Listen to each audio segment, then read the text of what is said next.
Jésus étant né à Bethléem, en Judée, au temps du roi Hérode, voici des mages d'Orient arrivèrent à Jérusalem et dirent « Où est le roi des Juifs qui vient de naître?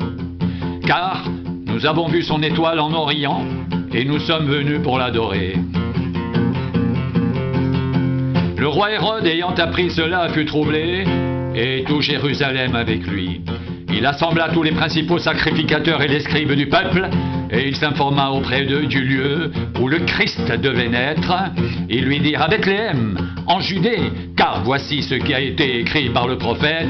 Et toi, Bethléem, terre de Juda, tu n'es certes pas la moindre entre les principales villes de Juda, car de toi sortira un chef qui paîtra Israël, mon peuple. Alors Hérode fit appeler en secret les mages et s'enquit soigneusement auprès d'eux depuis combien de temps l'étoile brillait. Puis il les envoya à Bethléem en disant « Allez et prenez des informations exactes sur le petit enfant quand vous l'aurez trouvé. Faites-le moi savoir, afin que j'aille aussi moi-même l'adorer. » Après avoir entendu le roi, ils partirent, et voici l'étoile qu'ils avaient vue en Orient aller devant eux jusqu'au moment où, arrivée au-dessus du lieu où était le petit enfant, elle s'arrêta. Quand ils aperçurent l'étoile, ils furent saisis d'une très grande joie.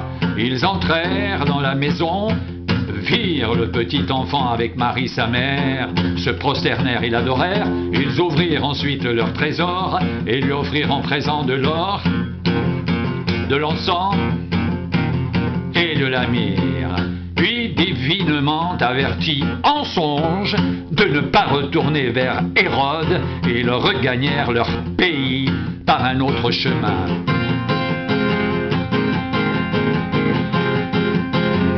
Lorsqu'ils furent partis, voici un ange du Seigneur apparut en songe à Joseph et dit « Lève-toi, prends le petit enfant et sa mère, fuis en Égypte et reste-y jusqu'à ce que je te parle, car Hérode cherchera le petit enfant pour le faire périr. »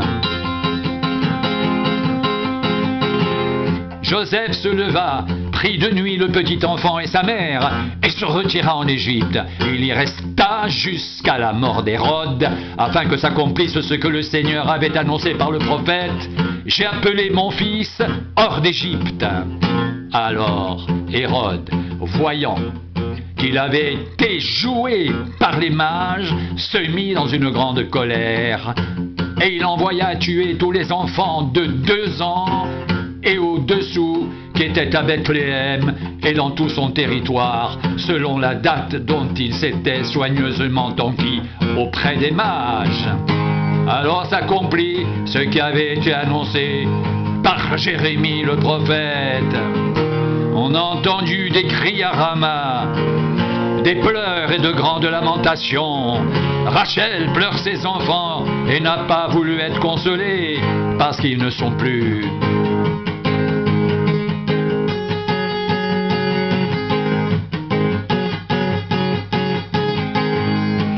Quand Hérode fut mort, voici un ange du Seigneur apparut en songe à Joseph en Égypte et dit « Lève-toi, prends le petit enfant et sa mère et va dans le pays d'Israël, car ceux qui en voulaient à la vie du petit enfant sont morts. » Joseph se leva, prit le petit enfant et sa mère, et il alla dans le pays d'Israël, mais ayant appris qu'Archélaüs régnait sur la Judée à la place d'Hérode son père, il craignit de s'y rendre et divinement averti en songe, il se retira dans le territoire de la Galilée et vint demeurer dans une ville appelée Nazareth afin que s'accomplisse ce qui avait été annoncé par les prophètes. Il sera appelé Nazaréen. En ce temps-là apparut Jean-Baptiste prêchant dans le désert de Judée. Il disait « Repentez-vous, car le royaume des cieux est proche. » Jean est celui qui avait été annoncé par Ésaïe le prophète lorsqu'il dit C'est ici la voix de celui qui crie dans le désert, préparez le chemin du Seigneur, aplanissez ses sentiers. Jean avait un vêtement de poil de chameau et une ceinture de cuir autour des reins. Il se nourrissait de sauterelles et de miel sauvage. Les habitants de Jérusalem, de toute la Judée, de tout le pays des environs du Jourdain se rendaient auprès de lui et confessant leurs péchés, ils se faisaient baptiser par lui dans les eaux du Jourdain. Mais voyant venir à son baptême beaucoup de pharisiens et de sadducéens, il leur dit: race de vipères, qui vous a appris à fuir la colère à venir? Produisez donc du fruit digne de la repentance, et ne prétendez pas dire en vous-même: nous avons Abraham pour père. Car je vous déclare que de ces pierres-ci, Dieu peut susciter des enfants à Abraham. Déjà la cognée est mise à la racine des arbres. Tout arbre donc qui ne produit pas de bons fruits sera coupé et jeté au feu. Moi, je vous baptise d'eau pour vous amener à la repentance. Mais celui qui vient après moi est plus grand que moi, je ne suis pas digne de porter ses souliers. Lui, il vous baptisera du Saint-Esprit et de feu.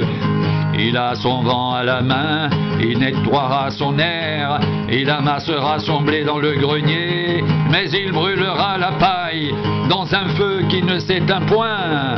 Alors Jésus vint de la Galilée au Jourdain vers Jean pour être baptisé par lui. Mais Jean s'y opposait en disant: c'est moi qui ai besoin d'être baptisé par toi, et tu viens à moi. Jésus lui répondit: laisse faire maintenant, car il est convenable que nous accomplissions ainsi tout ce qui est juste.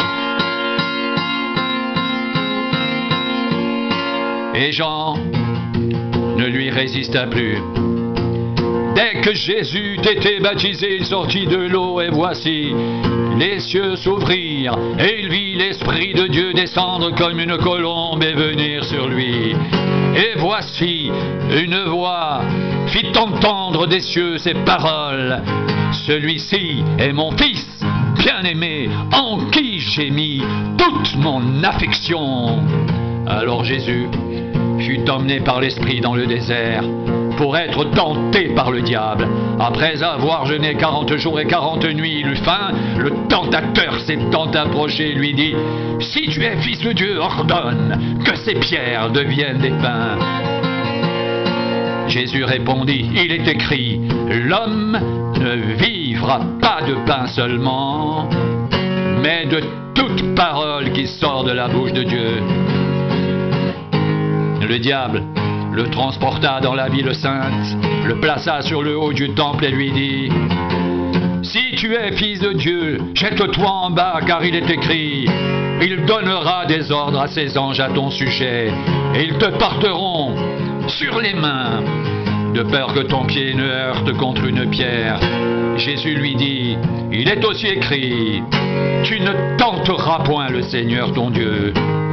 Le diable le transporta encore sur une montagne très élevée, lui montra tous les royaumes du monde et leur gloire, et lui dit: je te donnerai toutes ces choses si tu te prosternes et m'adores.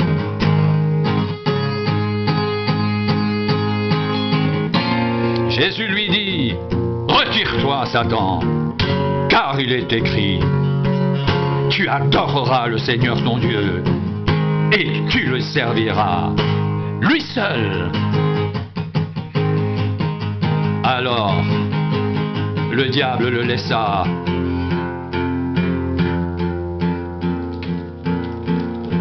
Et voici, des anges vinrent auprès de Jésus et le servirent.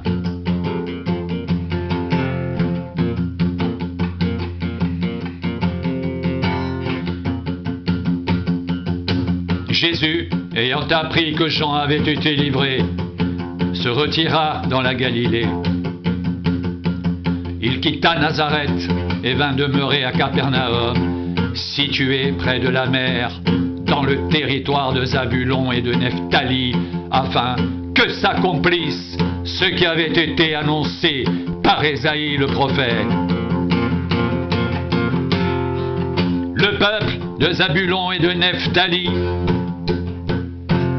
de la contrée voisine de la mer, du pays au-delà du Jourdain et de la Galilée des païens. Ce peuple assis dans les ténèbres a vu une grande lumière. Et sur ceux qui étaient assis dans la région et l'ombre de la mort, la lumière s'est levée. Dès ce moment, Jésus commença à prêcher et à dire « Repentez-vous, car le royaume des cieux est proche. » Comme il marchait le long de la mer de Galilée, il vit deux frères, Simon appelé Pierre, et André son frère qui jetait un filet dans la mer car ils étaient pêcheurs. Il leur dit « Suivez-moi et je vous ferai pêcheurs d'hommes. » Aussitôt, ils laissèrent les filets et le suivirent. De là, étant allé plus loin, il vit deux autres frères, Jacques, fils de Zébédée, et Jean, son frère, qui étaient dans une barque avec Zébédée, leur père, et qui réparaient leurs filets. Il les appela et aussitôt, ils laissèrent la barque et leur père et le suivirent. Jésus parcourait toute la Galilée, enseignant dans les synagogues, prêchant la bonne nouvelle du royaume et guérissant toute maladie et toute infirmité parmi le peuple. Sa renommée se répandit dans toute la Syrie et on lui amenait tous ceux qui souffraient de maladies et de douleurs de divers genres, des démoniaques, des lunatiques, des paralytiques, et il les guérissait. Une grande foule le suivit. De la Galilée, de la Décapole, de Jérusalem, de la Judée et d'au-delà du Jourdain. Voyant la foule, Jésus monta sur la montagne, et après qu'il se fut assis, ses disciples s'approchèrent de lui, puis ayant ouvert la bouche, il les enseigna et dit :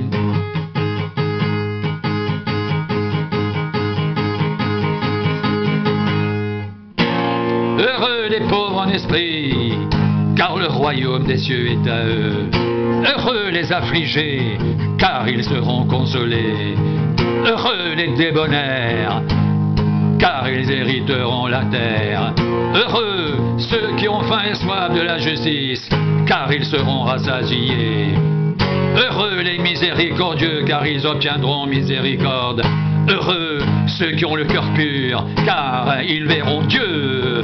Heureux ceux qui procurent la paix, car ils seront appelés fils de Dieu. Heureux ceux qui sont persécutés pour la justice, car le royaume des cieux est à eux. Heureux serez-vous lorsqu'on vous outragera, qu'on vous persécutera et qu'on dira faussement de vous toutes sortes de mal à cause de moi. Réjouissez-vous et soyez dans l'allégresse, parce que votre récompense sera grande dans les cieux. Car c'est ainsi qu'on a persécuté les prophètes qui ont été avant vous.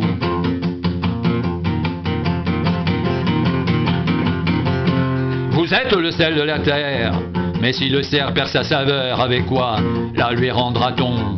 Il ne sert plus qu'à être jeté dehors et foulé aux pieds par les hommes. Vous êtes la lumière du monde. Une ville située sur une montagne ne peut être cachée. Et on n'allume pas une lampe pour la mettre sous le boisseau, mais on la met sur le chandelier et elle éclaire tous ceux qui sont dans la maison. Que votre lumière luise ainsi devant les hommes, afin qu'ils voient vos bonnes œuvres et qu'ils glorifient votre Père qui est dans les cieux.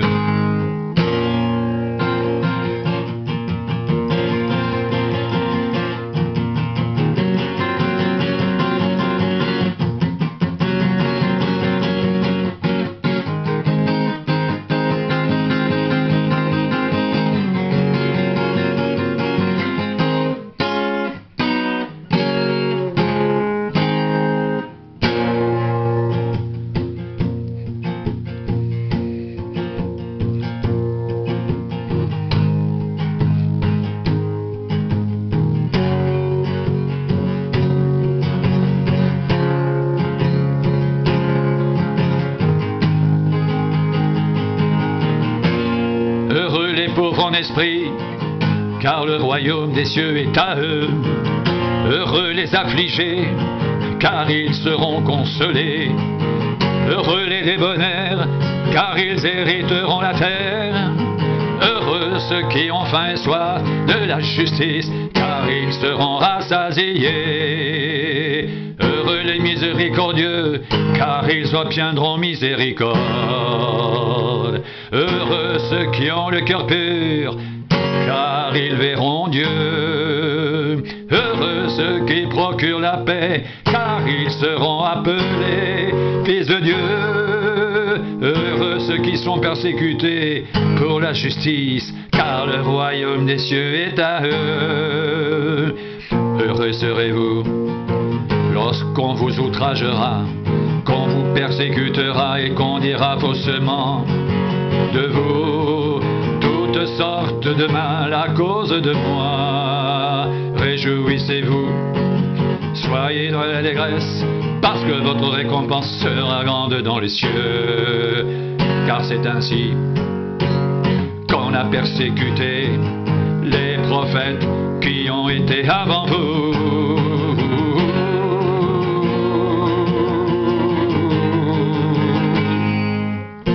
Heureux les pauvres en esprit, car le royaume des cieux est à eux. Heureux les affligés, car ils seront consolés. Heureux les débonnaires, car ils hériteront la terre. Heureux ceux qui ont faim et soif de la justice, car ils seront rassasiés. Heureux les miséricordieux, car ils obtiendront miséricorde. Heureux ceux qui ont le cœur pur, car ils verront Dieu. Heureux ceux qui procurent la paix, car ils seront appelés fils de Dieu.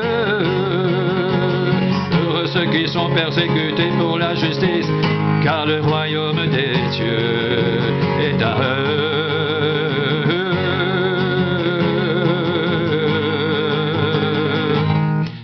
Heureux serez-vous lorsqu'on vous outragera, qu'on vous persécutera et qu'on dira faussement de vous toutes sortes de mal à cause de moi.